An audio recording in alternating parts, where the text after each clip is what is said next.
네. 오래전부터 이런 말이 있습니다. 교사는 있지만 스승이 없다는 말이 있습니다. 아이들을 정말 사랑하고 책임지는 스승이 없다. 이런 의미인 것 같습니다. 이 이야기 인터넷에서 조사를 해보니까 1980년대부터 이런 얘기가 나오기 시작을 하더라고요. 그런데 어, 이러한 비슷한 이야기가 교회에서도 이렇게 나오는데요. 제가 이전에 섬겼던 교회에서 중고등부를 함께 섬겼던 우리 선생님이 어, 술을 하나님을 믿기 때문에 안 드시는데 회사에서 이제 회식을 할 때 이제 술을 마시러 가는 거죠.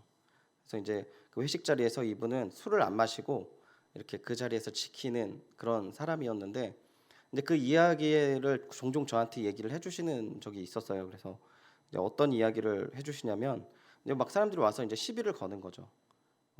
뭐 술을 안 마셔? 왜 안 마셔? 교회 다녀? 교회 다니면 술 안 마셔야 돼? 뭐 이런 일상적인 얘기부터 뭐 이렇게 좀 오늘은 좀 세게 괴롭혔어요. 뭐 오늘은 좀 괜찮았어요. 뭐 이렇게 했는데 그 수많은 이야기 중에 제가 기억에 남는 이야기가 하나가 있는데 그런 모습을 보고 한 사람이 옆에 와서 이제 이야기를 하는데 이런 이야기를 했다고 합니다. 교회 다니냐고. 그래서 지금 행복하냐고. 자기도 교회를 다녔다고. 근데 자기는 지금 교회를 나가지 않는다. 그러면서 이제 이 사람한테 부탁 아닌 부탁을 하는데 정말 믿을 수 있고 따를 수 있는 목회자 한번 소개해주면 자기 이거 술도 안 마시고 이제 앞으로 교회도 열심히 나가고 뭐 이렇게 잘해야겠다 이런 식으로 막 얘기를 하면서 계속 붙잡고 얘기해. 한 명만 소개시켜줘. 한 명만 소개시켜줘. 이런 얘기를 했다고 합니다. 이 이야기를 들을 때 마음도 아프고 답답하고 화도 났습니다. 그리고 이제 일면에는 이분이 설마 나를 지적하기 위해서 이런 말을 하나? 이제 뭐 이런 식으로 속으로 찔리기도 하고 이제 그랬는데 근데 저한테도 그런 연약함이 있는 것 같아요. 본인이 채워야 할 부분까지도 어떤 리더자한테 그러한 부분들을 다 책임을 넘기는 부분들이 없지 않아 있고요. 또 그리고 그 말이 또 틀린 것 같지도 않고요. 제 자신을 보면. 근데 이 이야기가 우리가 사는 지금 이 시대의 위기의 이야기뿐만 아니라 오늘 본문에서도 오늘 우리가 처음 시작하는 사사기에서도 비슷한 이야기가 있습니다. 사사기 21장 25절에 보면 이렇게 나와 있는데 그때 이스라엘의 왕이 없으므로 사람이 각기 자기 소견에 오른 대로 행하였더라 이렇게 나와 있습니다. 다시 읽어드리겠습니다. 그때에 이스라엘 왕이 없으므로 사람이 각기 자기의 소견에 오른 대로 행하였더라. 그 사사기에 나타난 내용들이 뭐죠? 이 백성들이 하나님에 대한 반역과 여러 가지 말도 안 되는 성적인 죄와 또 온전하지 못한 행동들이 계속 야기게 되지 않습니까? 처음에는요, 이 사사기를 보면 그 외부의 적이 침입해서 이스라엘 백성들을 괴롭힙니다. 나중에는 어떻게 되죠? 자기들끼리 싸워요. 자기들끼리 싸워요. 욕심에 있어서 성 문제로 그리고 자기들끼리 어떤 판단을 못 내려서 내전에 치르는 모습을 보이고 있거든요. 그런데 이 결과, 이 원인, 이 이유가 뭐냐? 그때에 이스라엘의 왕이 없으므로 사람이 각기 자기 소견에 옳은 대로 행하였더라. 이런 표현을 쓰는 거죠. 그래서 우리가 이 부분은 사실은 고민을 해봐야 됩니다.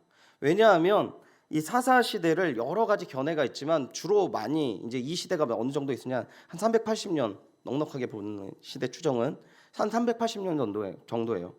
근데 그 380년 동안 하나님께서 그 강력한 왕을 주지 않으시고 왜 그 자리에 백성들을 계속 떠나면 혼내시고 또 다시 울고 그리고 또 이제 얘네들이 좀 온전해지면 또 잘못하고 그럼 또 혼내시고 또 그럼 얘네들이 울고 그럼 또 사사를 보내시고 회복하시고 뭐 이런 걸 왜 계속 반복했냐는 거죠. 이제 이 부분에 대해서도 계속 의문을 가질 수밖에 없는 게요. 이제 우리가 출애굽기부터 시작해서 지금 사사기까지 이르는 그 이스라엘 백성의 과정을 하나님께서 어떻게 이끄셨습니까? 하나님께서 모세를 통해서 출애굽시키지 않았습니까? 이 이집트의 왕자를 통해서 그 노예였던 그 이스라엘 사람 60만을 이렇게 이끌어서 나왔습니다.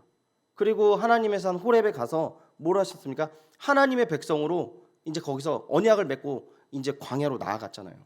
40년 동안 이들을 이끌어주고 이들에게 나아갔던 모세. 그리고 그 이후에 뭐라고 나와 있습니까? 여호수아 1장 1절에 보면 여호와의 종 모세가 죽은 후에 여호와께서 모세의 수종자 눈의 아들 여호수아에게 말씀하여 이르시되 모세가 죽었습니다. 그들을 이끌었던 능력의 종이 죽었어요. 그 다음에 하나님께서 바로 누구를 준비하셨습니까? 여호수아 준비하셨습니다. 그 여호수아를 준비해서 이 여호수아가 뭘 했죠? 이 백성들을 데리고 가나안 정복하잖아요. 그런데 왜 가나안 다 이제 큰 왕들을 무너뜨리고 잔챙이밖에 없는 그 상황 속에서 하나님께서 그 백성을 오늘 본문 1절 보면 여호수아가 죽은 후에 그 다음에 새로운 사람이 나오지 않습니다. 그래서 많은 사람들이 그래요. 이게 여호수아의 단점이 뭐냐? 이 사람이 그 후계자를 세우지 못했기 때문에 그렇게 이게 가장 큰 단점이다 이렇게 얘기하는데 그렇게 보시면 안 될 것 같아요. 저는 분명히 하나님께서 그 시대를 이끌어가기 때문에 사람이 세우지만 누가 세웁니까? 그 사람을 하나님께서 원래 세우시잖아요. 그러니까 이 부분에 대해서는 우리가 고민을 해봐야 되는 거죠. 그리고 우리가 또 생각해 볼 것은요, 이 백성들을 이끌었던 이 시대를 이끌었던 사사의 직분이 어떠냐면 왕처럼 전권을 휘두르고 이렇게 항구적인 계속 죽을 때까지 하는 직권이 아니었습니다. 사사들이 외적의 손에서 이스라엘을 구출하고 난 다음엔 그 사람은 어디 갔습니까? 다시 자기 본향에 갔어요. 자기 할 일 하거든요. 그러니까 하나님께서 이 가운데서 왜 이렇게 놔두었는가? 왜 강력한 지도자가 없고 이렇게 이런 시대를 만드시고 어떻게 살기를 원하셨는가? 우리 잠깐 생각해 보는 본문을 생각해 봐야 될 건 뭐냐면 여호수아 24장을 보면은 여호수아가 마지막 유언이 나오는데 이런 이야기가 나옵니다. 이 여호수아 출애굽 때부터 이야기를 하지 않고 이 아브라함 때부터 얘기해요. 니네들 조상이 우상 섬겼을 때부터 그러면서 쭉 내가 그 조상을 데리고 와서 니네들 민족으로 세웠고 니네들 이렇게 된 과정 속에서 내가 또 애굽의 종이 되었던 니네들 다 이끌었고 뭐 이렇게 쭉 나옵니다. 그 다 나오고 마지막 14절에 여호수아가 뭐라고 얘기하냐면 그러므로 이제는 여호와를 경외하며 온전함과 진실함으로 그를 섬기라. 너희 조상들이 강 저쪽과 애굽에서 섬기던 신들을 치워버리고 여호와만 섬기라. 이 한마디로 이야기하면 뭡니까? 여호와만 섬기라는 거예요. 여호와만. 이 모세의 유언만이 유일한 대안이었습니다. 여호수아의 이 유언만이 여호와만 섬기라. 그리고 그래요. 니네들 여기 신도 섬길 거면 니네들 마음대로 해라. 그런데 나와 내 집은 하나님만 섬길 거다라고 얘기를 하거든요. 근데 이때 백성들이 뭐라고 언약하냐면 아니요. 저는 하나님이 누구인지 알기 때문에 하나님 섬길 것이고 우리 백성들, 우리 자손들은 하나님만 섬길 겁니다. 이렇게 언약을 맺어요. 24장에. 그리고 1장에 넘어갑니다. 사사기 1장으로 넘어가요. 근데 하나님께서 그럼 이 여호와만 섬기라 이 의미가 뭘까요? 이 의미. 여호와만 섬겨라. 하나님께서 계획하셨던 것은 이스라엘이 그 땅에서 그들의 삶 속에서 여호와를 온전히 섬기는 삶, 그 시대를 여셨다는 의미라는 거죠. 그들이 이제 온전히 섬기는 것. 다시 다른 표현을 할게요. 이 독재적인 인간 왕이나 어떤 강력한 인간의 지도자가 이렇게 나와서 통치를 하는 게 아니라만 하나님이 친히 그 백성들을 통치하시는 거예요. 이거에 바로 이스라엘을 향한 하나님의 원래 계획이고 사실 오늘도 이 땅 가운데서 살아갈 때 우리들에게 하나님께서 가지신 계획이라는 것이죠. 우리가 그러면 지금 어떻게 살아가야 됩니까? 어떻게 살아가죠? 우리에게 주어진 은혜가 뭐죠? 네, 아무도 대답을 하니까 제가 대답을 해야 되겠죠? 여러분, 네. 제가 너무 흥분했나요? 여러분 째려보셔가지고 제가 지금 당황됐는데, 네. 이 사람 우리에게 지금 오늘 주셨던 부분들에 대해서 말씀을 주시고 또한 성령께서 우리의 그 말씀을 깨닫게 하는 은혜가 있어서 그리고 이 교회를 허락하셔서 이 말씀을 가르치고 기도의 자리를 허락하시고 예배의 자리를 허락하셔서 하나님의 뜻이 무엇인지 알게 하시는 거죠. 그리고 그 뜻 가운데 살기를 원하셨던 것입니다. 이 강력한 인간의 지도자 그리고 중앙 집권적인 다스림이 없어도 이스라엘에는 이미 율법을 가르치는 제사장들이 있었고 장로들이 있었습니다. 강압과 강제가 없더라도요. 율법 교사들의 가르침을 따라서 이렇게 자신들의 분쟁들, 형사상의 문제들을 해결할 수 있었고 그 율법이 하나님 앞에서 온전케 영향력을 발휘할 수 있는 시대를 하나님께서 원했던 거죠. 그러니까 그러한 말씀으로 통해서 이스라엘이 그 주변국들보다 월등한 도덕적 수준의 높은 나라가 될 수 있도록 만드는 것이 하나님의 의도였습니다. 그러니까 이 하나님 백성이 어떻게 살아야 되냐? 강제나 강압이 없는 자유의 때에 스스로 하나님을 사랑하고 이웃을 사랑하는 이 계명을 완수하는 그 삶. 하나님의 기준이 분명해서 그렇게 되는 삶을 이야기하는 거죠. 그런데 이 백성들이 그 기준에 미치지 못했던 것입니다. 자유를 주니까 어떻게 했습니까? 방종의 기회를 삼았습니다. 백성들의 강력한 지도자가 없음을 빙자해서 자신들의 뜻대로 마음대로 살았던 시대를 바로 사사시대라고 하는 거죠. 그래서 계속 말씀드리는 말씀, 사사기 21장 25절, 그때 이스라엘 왕이 없으므로 사람이 각기 자기 소견에 옳은 대로 행하였더라. 이렇게 그들이 이야기하는 겁니다. 강압과 강제에 의해서 복종하는 것은 힘이 없습니다. 저는 중고등학교 때 엄청 맞았거든요. 엄청 맞았고, 지금 다 이제 공감되는 세대시죠. 제가 항상 청년이랑 학생들 가르쳐서 공감이 안 되더라고요. 저는 중학교 때부터 따귀도 맞고 막 그랬었습니다. 막 이렇게 굉장히 작고 귀엽고 이렇게 공부도 잘하던, 공부 좀 못했지만 그런 학생이었는데 선생님들 엄청 많이 때렸습니다. 그럼 제가 도덕적으로 올바르어야 되잖아요. 도덕적으로 올바릅니다. 제가 목사인데 도덕적으로 올바르지 않진 않죠. 제가 무슨 말 하는 거죠? 예. 그렇게 강압적으로 통합적으로 했으면 왜 우리 안에 범죄가 생기죠? 고등학교 졸업하자마자 애들 뭐 합니까? 저희 때는 그랬어요. 졸업식 나가자마자 교복 찍고 담배 폈어요. 저희 애들 대부분 그랬어요. 그리고 그날 뭐 합니까? 수능 끝나자마자 술집에 갑니다, 애들이. 억압이 풀렸다는 거죠. 하나님께서 그런 백성들 만들지 않겠다는 거예요. 자유함 가운데서 너희들 하나님과의 깊은 교제와 은혜가 나누는 그때, 하나님께서는 정말 준비가 안 됐는데 어떤 거를 늘 끊임없이 붙잡고 사셨냐면요, 그 에덴 동산 그때, 하나님과 교제하던 그때, 이 백성들이 아무리 타락하고 정말 말도 안 되는 범죄를 저질러도 끝까지 포기하지 않았던 것, 몇백 년 동안 그들을 포기하지 않고 붙잡고 나아갔던 마음이 뭐냐면, 나와 교제하는 백성, 나와 자유롭게 이야기하고 나와 함께 거닐 수 있는 그 백성들의 꿈을 포기하지 않았던 거죠. 그 오랜 시간 동안에.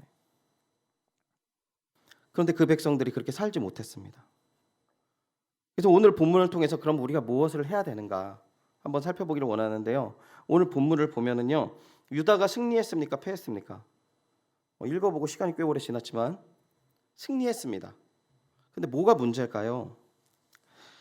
오늘 본문을 보면은요, 1절을 보면 이스라엘 자손이 먼저 여호와께 여쭈어 가로되 이르되 우리가 가운데 누가 먼저 올라가서 가나안 족속과 싸우리이까, 이렇게 이야기를 합니다.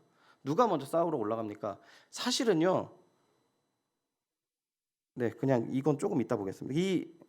이렇게 기도하고 하나님의 대답이 뭡니까? 2절에 유다가 올라가서 싸워라. 그러니까 유다가 시므온이랑 연합을 해서 싸우러 올라갑니다. 같이 가자. 나도 너 도와줄게. 얼마나 지혜롭습니까? 혼자 가는 것보다 둘이 가는 게 낫죠. 올라갔는데 어떻게 했습니까? 승리했어요. 상대방이 10,000명이나 죽었어요. 사상자가 났어요. 그리고 그 왕도 잡았어요.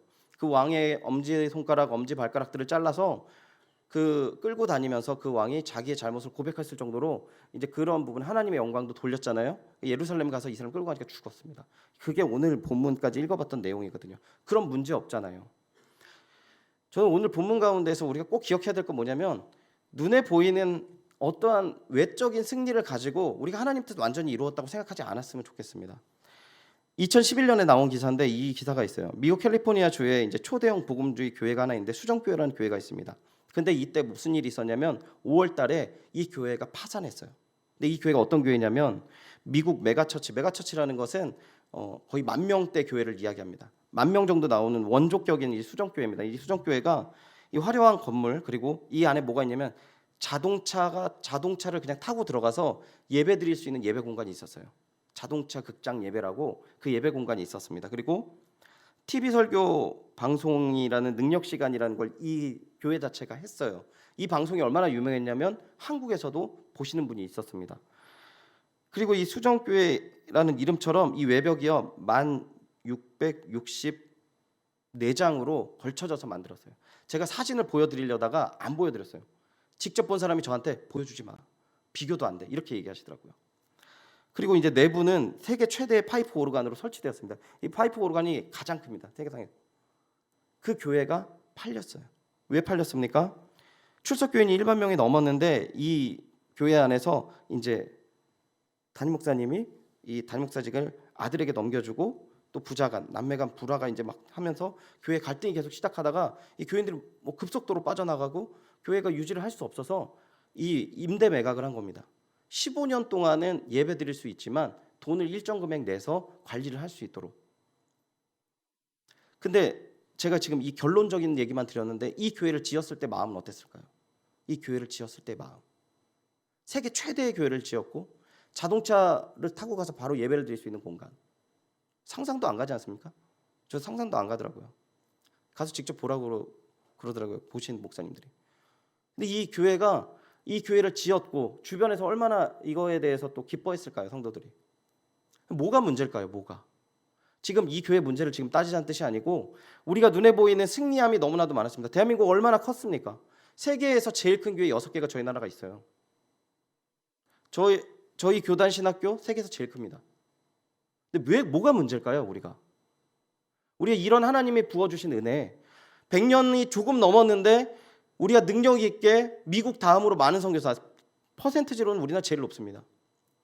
그 짧은 시간 안에 선교지를 개척하고 그리고 이제 다음 때 선교를 고민하는 나라. 그런데 왜 우리가 행복하지 않을까요? 왜 우리가 어려움을 느끼고 왜 우리가 지금 문제 있다라고 이야기를 하죠? 겉으로 보는 승리 안에서 그 하나님 다 하셨어라고 넘어가면 안 됩니다. 다시 한번 본문 1절을 보면은요. 이 여호수아가 죽은 후에 이스라엘 백성들이 나와서 이야기하죠. 근데 여기 보면은 우리 가운데 누가 먼저 올라가서 가나안 족속과 싸우리까?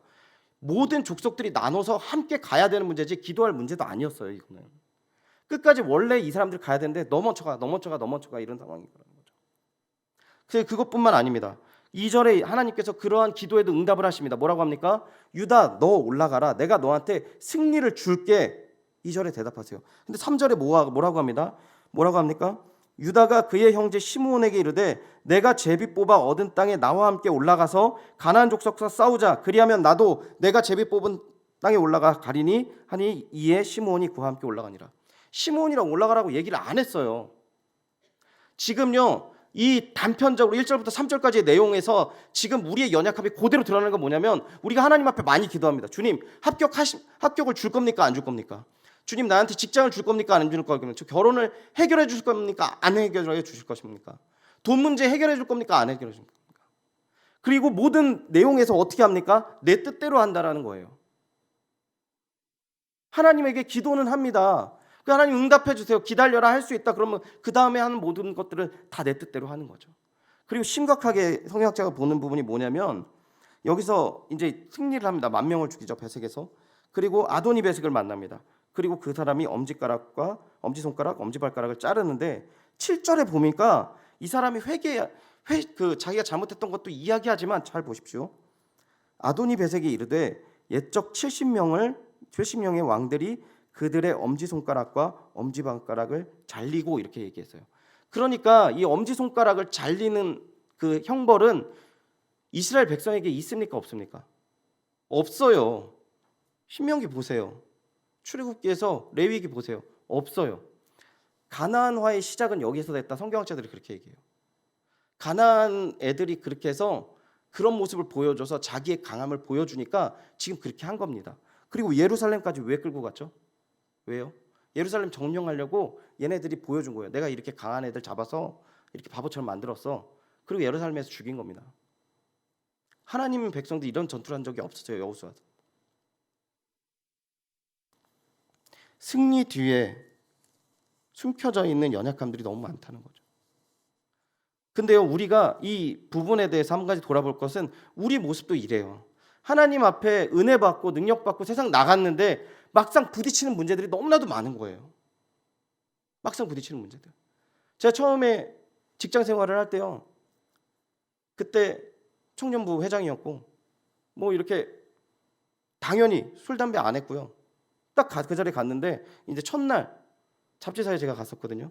잡지사에 처음에 입사했는데 와 이분들이 마음의 준비도 없이 점심 먹을 때 갑자기 야 소주 7병만 주세요. 우린 6명밖에 없는데 7병을 이 사람 미쳤나? 내 속으로 이렇게 생각. 근데 뭐 잔 주세요. 근데 소주를 시켰는데 콜라잔이 나오는 겁니다. 그런데 제가 저한테 잔이 왔을 때 저는 술을 마시지 않습니다. 하나님을 믿어서도 있지만 전 술을 마시지 않습니다. 이렇게 얘기를 해야 되잖아요, 제가. 근데 제가 그 잔이 오면서 오만 가지 생각이 다 들더라고요. 직장 생활 처음 잡았는데 내가 이걸 어떻게 해야 되지? 어떻게 해야 되지? 어떻게 해야 되지? 근데 이제 옆에 있는 분이 얘 교회 다녀서 술 안 마시는데 이 한마디가 저를 살렸거든요. 솔직히 말해서. 앞에 뭐 부장님 있지 뭐 이렇게 저는 완전 아주 귀엽고 상큼한 세핑 아니 그 어린 그 20대 첫 출발하는 사람이었지. 제 연약한 말씀드리는 거 통해서 제가 전달하고자 하는 내용은 뭐냐면 하나님 안에서 은혜 받고 어떻게 살아야 되는지 분명히 아는데 삶 속에서 부딪혀요. 문제들이 부딪힙니다. 혼자 올라가려고 보니까 혼자 올라가기 좀 그런 거예요. 그러니까 이 같은 지역 옆에 사는 시므온을 끌어들입니다. 그런데 하나님께서 승리를 주셨어요. 그러면 하나님 찬양하고 여기서 감사하고 기쁨으로 계속 전진해 가야 되지 않습니까? 그런데 인간적인 방법을 써요.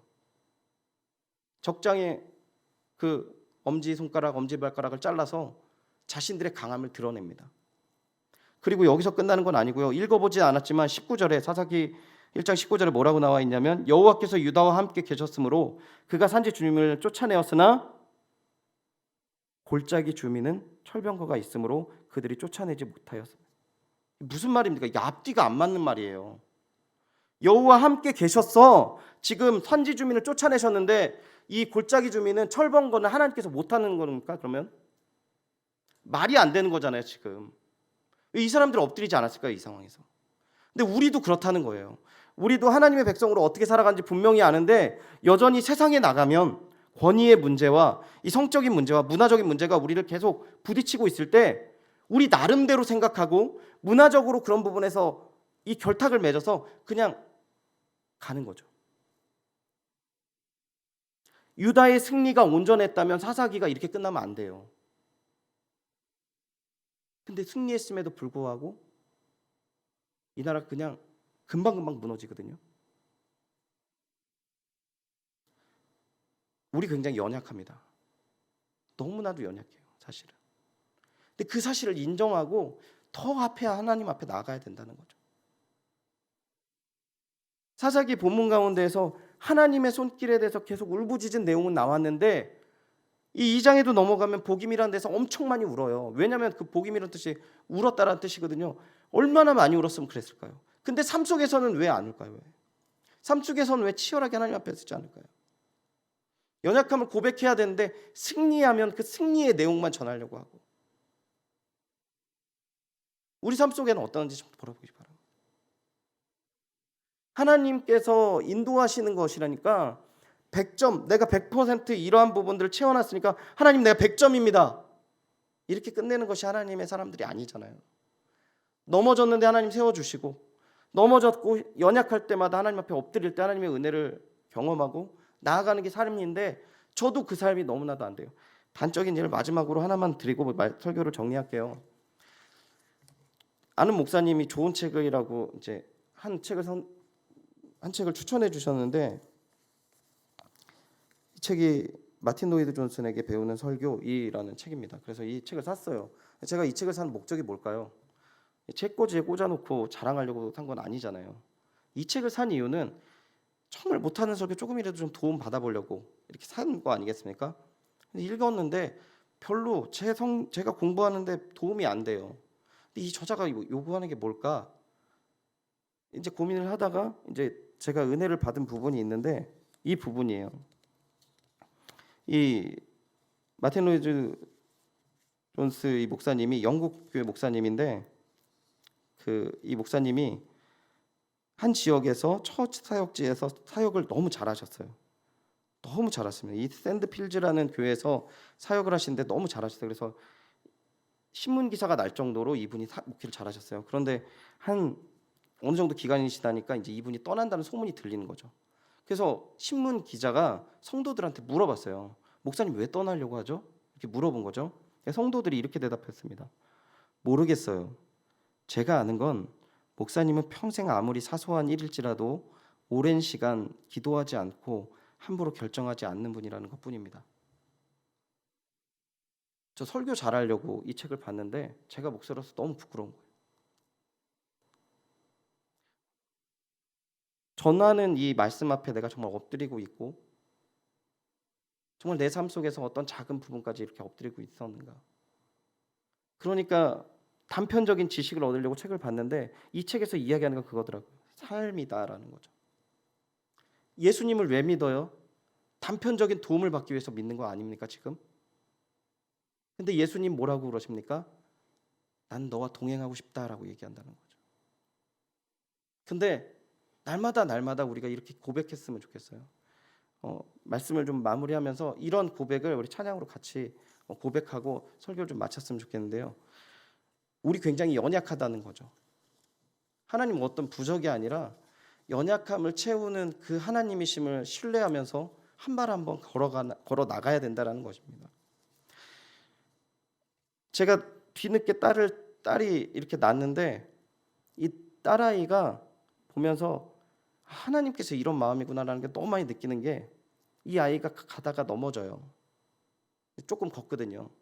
이제 한 13개월 돼가지고 남들은 잘 걷는다고 그러는데 전 되게 불안하거든요. 근데 이 아이가 가다 접어져요. 그럼 자빠지면 화이팅! 잘할 수 있어. 제가 그러겠습니까? 자, 우리 딸 화이팅! 너무 잘했어. 다시는 50m야. 이렇게 얘기하지 않습니다. 바로 가서 잡아줘요. 말 안 해도 잡아줍니다. 하나님 우리 아버지라 고백한다면 하나님의 그런 은혜와 사랑 가지고 우리 이렇게 고백했으면 좋겠습니다. 주님, 우리 연약합니다. 한순간도 저 지킬 수 없습니다. 나를 온전하게 이끌어 주옵소서. 너무 많은데 버릇이 안 들으니까 기도하지 않아요. 근데 우리 이 찬양을 하면서 우리 하나님 앞에 연약함을 기도하는 내용을 품었으면 좋겠고요. 자유롭게 또 기도하셨으면 좋겠습니다. 같이 한번 찬양의 시간 갖도록 하겠습니다.